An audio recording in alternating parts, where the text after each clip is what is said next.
उस वक्त तुम भी मजबूर थे मामूशी, और दुनिया की अच्छाइयों से नफरत भी करने लगे थे। इसलिए तुमने हमारा हाथ थाम लिया, बुराई को अपना खुदा भी बना लिया और चल पड़े इस क्राइम की दुनिया की तरफ। वहाँ एक और बदलाव हुआ, राजनीतिक उथल पुथल हुई और बबन राव की सरकार जो मजबूती से आगे बढ़ रही थी वो एक ही रात में गिर गई। फिर क्या था, अपोजिशन वालों ने सत्ता पलट किया और वो गद्दी पर आए। उसका सीधा सीधा असर विवियन के काम पर हुआ मामूशी। अब उसके सिर पर किसी का हाथ नहीं था और ना ही उसके पास उसका पावर बचा। उसका तबादला फिर मध्य प्रदेश के किसी घने जंगलों में हुआ। लेकिन आज भी वो हमारी उस वक्त की आखिरी मुलाकात याद है मुझे। वो मुझे मिलने आया था उस वक्त। तभी उन दिनों हर कोई उसके सामने हंस रहा था उसकी हार पर।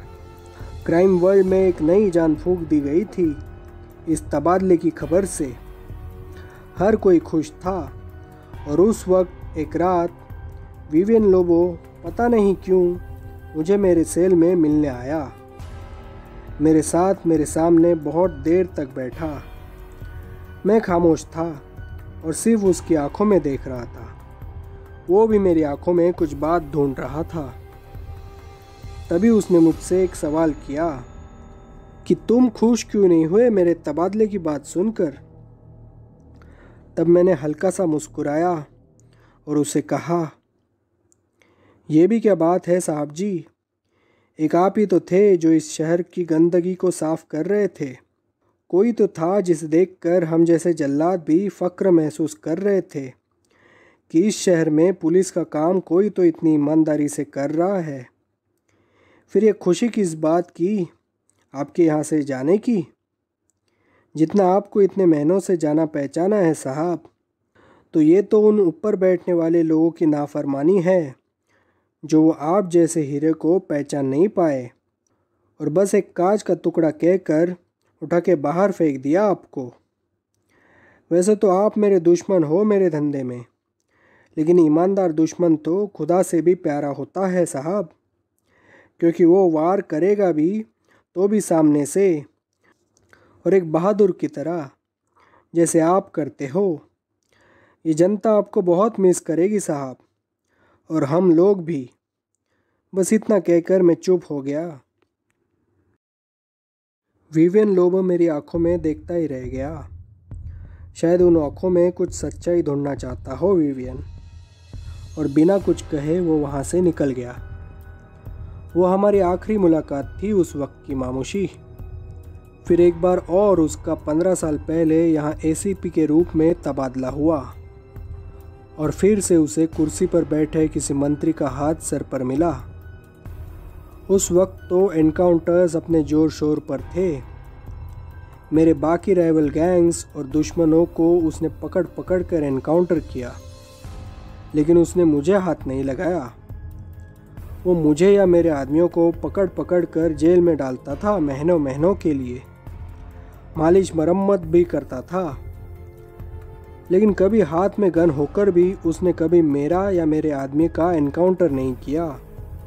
जब हम फिर से मिले तब उसने मुझसे कहा कि उस वक्त की हमारी वो आखिरी मुलाकात और मेरे वो लफ्ज़ उसे आज भी याद है, और सबसे बड़ी बात उन लफ्ज़ों में छुपी हुई इज्जत और सच्चाई भी। वो इस बार भी सीधे मेरी आंखों में देखता रहा और अपने लिए मेरे दिल में जो इज्जत थी उसे वो नवाजता रहा। ऐसा उसने किसी और गैंग लीडर के साथ कभी नहीं किया, बल्कि जब भी वो उसे मिले उसने सीधे सीधे अपने बंदूक का बारूद उनमें ठूस दिया, और वो सब परलोक।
हाँ जनाब, शायद उसने आपके अंदर की सच्चाई को भांप लिया होगा।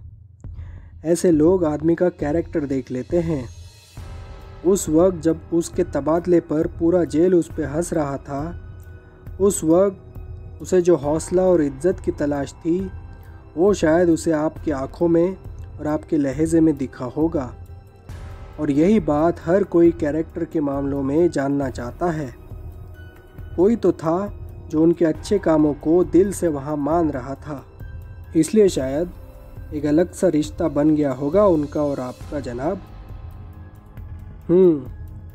शायद यही बात थी मामूशी कि अपनी गैंग को उसने मिटाने की कभी कोशिश नहीं की। हालांकि वक्त के तकाजे को देखकर मैंने भी अंडरग्राउंड रहने में सही समझा।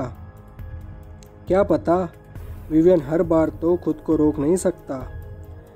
फिर उस दिन के बाद आज तक मैं कभी उसके या किसी और के हाथ में नहीं लग पाया। पुलिस मुझे छूना तो दूर, मेरे साये को भी कभी पकड़ ना सके मामूशी। लेकिन आज भी मुझे विवियन लोबो की वो नज़र याद है। वो शायद उस दिन टूट चुका था और मेरे अल्फाज सुनकर शायद उसे अपने एहसास जिंदा है इस बात पर विश्वास हुआ। तब से हमारा ये रिश्ता चला आ रहा है। उसका फ़ायदा गैंग को हो रहा है। अब तक कोई ख़ास संगीन जुर्म ना हो तो हमारे आदमी सही सलामत छुट के आ जाते हैं। हमने क्राइम तो बहुत किया है मामूशी, लेकिन कभी इंसानियत को जलील नहीं किया। शायद विवियन लोबो ये बात जानता है हमारे बारे में।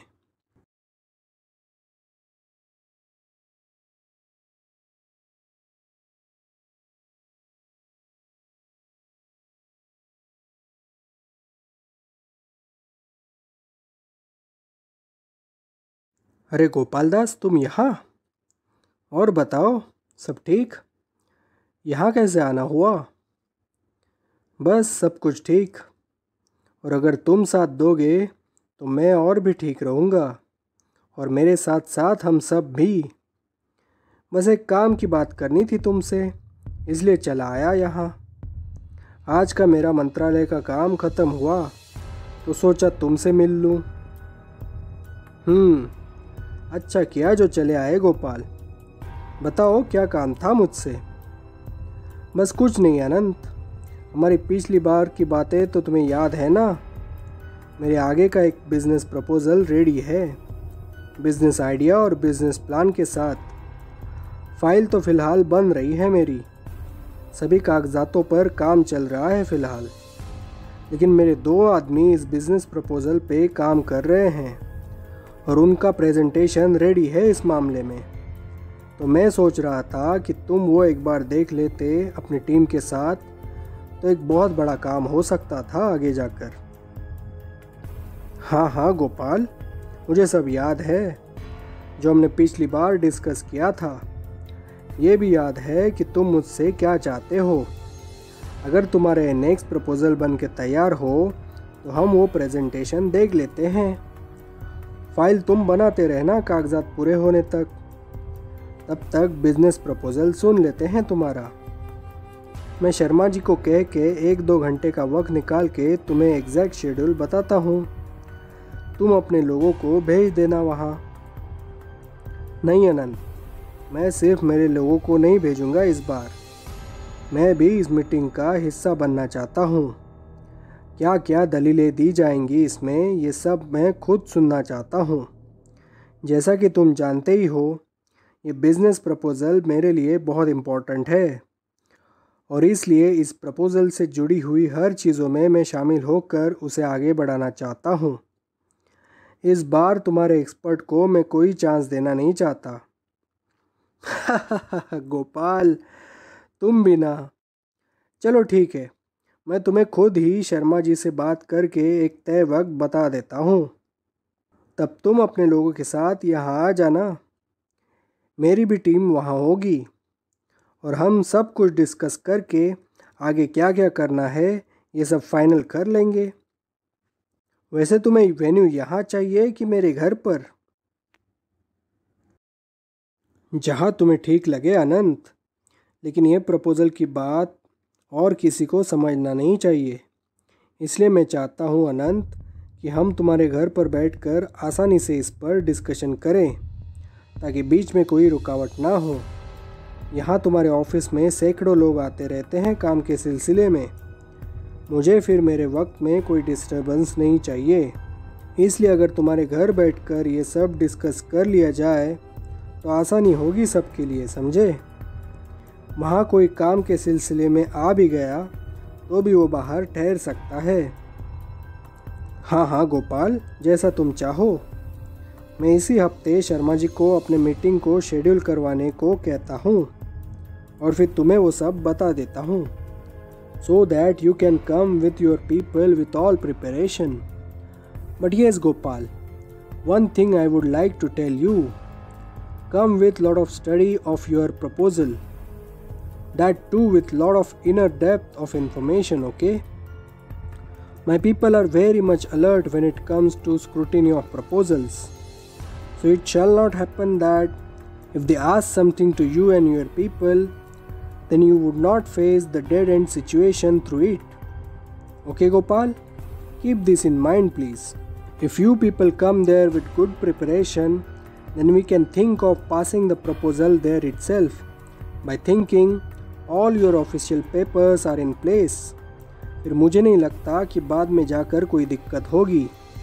एक आध दूसरा कागज़ कम भी हो या फिर उसे इशू करवाने में वक्त लग रहा हो तो वो मैं खुद माफ़ करवा दूंगा एक स्पेशल पावर के ज़रिए। तो वो फाइल तो पास हो गई समझो तुम्हारी। बस इस मीटिंग में बिज़नेस प्रपोज़ल को एक्सप्लेन कराते वक्त पूरे ध्यान से सारे जवाब देते रहना।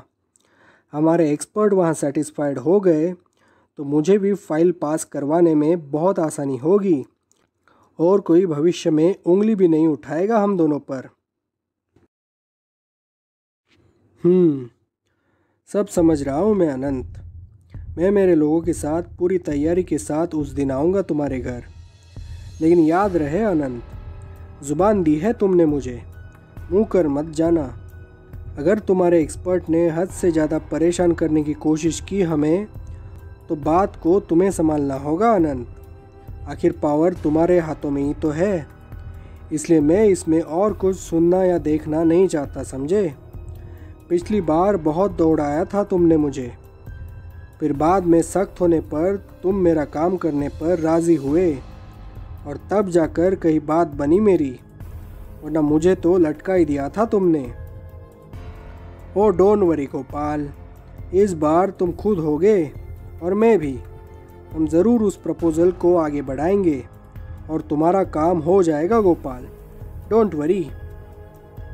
ठीक है अनंत, तुम्हारे शब्दों को प्रमाण मान कर चल रहा हूँ मैं, समझे।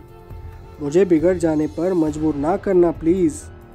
मैं भी तुम्हारी तरह शांति चाहता हूँ हम दोनों में, और वो तब ही टिक पाएगी जब हम दोनों एक दूसरे को अच्छा सपोर्ट करें और अपने अपने कामों में हम आगे बढ़ सकें। हाँ भाई गोपाल, सब याद है मुझे, तुम चिंता ना करो। इस बार सब ठीक करा दूंगा मैं, और जैसा तुम चाहते हो वैसा ही होगा। सिर्फ अपने प्रपोज़ल के हर एक डिटेल पर काम करो, ताकि कुछ ऑफिशियल सवाल उठे तो हमारे पास उसका जवाब हो और हम किसी भी बात का आसानी से जवाब दे सके, समझे। चलो फिर, मुझे कहीं निकलना है अब, बाद में बात करेंगे गोपाल।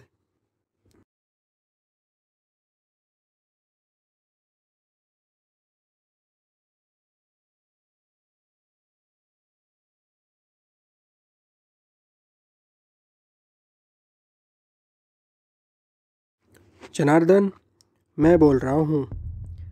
मेरी मुख्य सेवक जी से आज बात हो चुकी है हमारे ACCS वाले प्रपोज़ल पर।